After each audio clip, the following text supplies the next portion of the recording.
couple of years back, I took myself for dinner and tried to write a Christmas song. My friend Ed claimed that he had a secret Christmas album stored somewhere that no one had ever heard, so I took that as a challenge.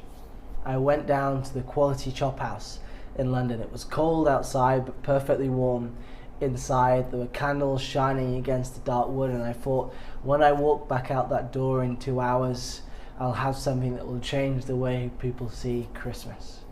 I sat down and tried to write. The ideas weren't coming, so I ordered. I had my starter, nothing yet. I moved on to the main course, still the blank page. The wine was taking over by now. I ordered myself an Irish coffee and gave up for dessert. I walked away with absolutely no regrets. But this year I decided to find out what was missing. The first was that I didn't have a tune to write to. The music helps a lot to get into the flow of building those words. The second I found this week, I looked up the 10 most popular Christmas songs in the UK, specifically their opening lines. Turns out there are 2 ways to kick off a Christmas song. The first is to write a big contrast in the first 2 lines. Create an expectation and break it. At Christmas, everyone's supposed to be happy, so it's useful if the singer is miserable. Let me take the first example, Fairy Tale of New York. It was Christmas Eve. In the drunk tank, an old man said to me, "Won't see another one." So basically, imagine he's been so drunk they've called the police. He's in a little cart that's put like a trailer that's attached to a police vehicle. I saw this in the States one time, and just being driven around essentially until he is sober. Then he will be let out of the cart, and he's sat next to an old man who is on death's doorstep. The most popular Christmas song in the UK because the singer is miserable. Second example. Last Christmas, I gave you my heart, but the very next day, you gave it away. To be honest, I feel like I should be singing these, but neither I nor you want that deep down. And I also thought about looking up the copyright issues for music, but it's Christmas. I don't want to get into that legal stuff. So you have my voice. Third song, Ariana Grande, Santa Tell Me. I don't actually know this one very well, so let me read the lyrics, hold on.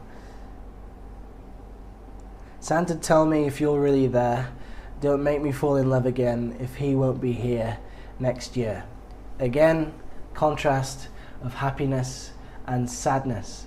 Let me give you another one. This one is a positive contrast. It's more of a surprise.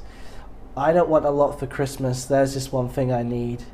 I don't care about the presents underneath the Christmas tree. So everyone cares about the presents, but this year you're wondering why not, and the answer obviously it's going to be a love story. My personal favorite are the contrasts between light and dark in the openings of Christmas stories is not actually a song.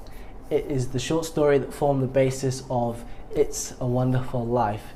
This one was originally called The Greatest Gift. It plays beautifully on this contrast. Here it is. The little town straggling up the hill was bright with coloured Christmas lights, but George Pratt did not see them. You set the expectation of a happy Christmas, and then you plunge it into the heart of darkness. The final one, for good measure, I don't actually like this song, but it's in the top 10, so I feel obliged to mention it, is Do They Know It's Christmas? And that opening line goes, "It's Christmas time, there's no need to be afraid." Again, a bit of contrast, a bit of curiosity as to why someone would be feeling fearful or miserable at Christmas time. That is rule number 1, and it goes for about half of the top 10 songs. Let's switch to rule number 2. Rule 2 I quite like. It is go for the obvious and make no apologies. You want snow or a tree in the first line, preferably both. Imagine a snowball fight and you're just throwing as many snowballs, as many Christmas associations at the listener as you can possibly manage. This is how it was done in the top 5 songs. Shaking Stevens, pretty average lyrics here, but snow is falling all around me, children playing, having fun. The tune's a bit better, but quite a low bar, still in the top 10. This one a classic and comes with some pretty great costumes. When the snowman brings the snow, well, he just might like to know he's put a great big smile on somebody's face. Very simple, very easy. People, when they go to Starbucks at Christmas time, they just want an eggnog latte, nothing else.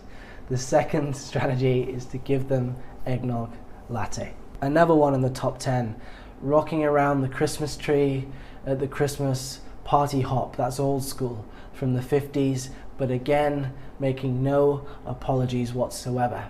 And the final one is classy. This is Elton John, Step Into Christmas. Welcome to my Christmas song. I'd like to thank you for the year. A good one to end on. So there you have it. There are 2 secrets to creating a devastating opening for your Christmas song. One is first 2 lines, big contrast, light and dark. You set an expectation that you break. You may also throw in a positive surprise, like Mariah Carey does. The second is if everyone is doubling down on Christmas, you need to triple down on Christmas. If everyone's offering up sugary desserts, yours needs to be sweeter than baklava. That's the only way you're going to get into the top 10 Christmas songs. Those are the 2 ways to approach a Christmas song and to approach Christmas itself. I'll let you pick which one you prefer. In the comments, I'd love it if you drafted the opening lines of your own Christmas song, or even better, maybe someone can start us off, someone else contributes another 2 lines, then we have a verse. We need 4 lines for the chorus, and we could be lazy then, we just repeat it another couple of times and we have a song in full. Let's see what we manage to achieve. I hope you have a great Christmas, and I'll see you just before the new year comes. See you next week.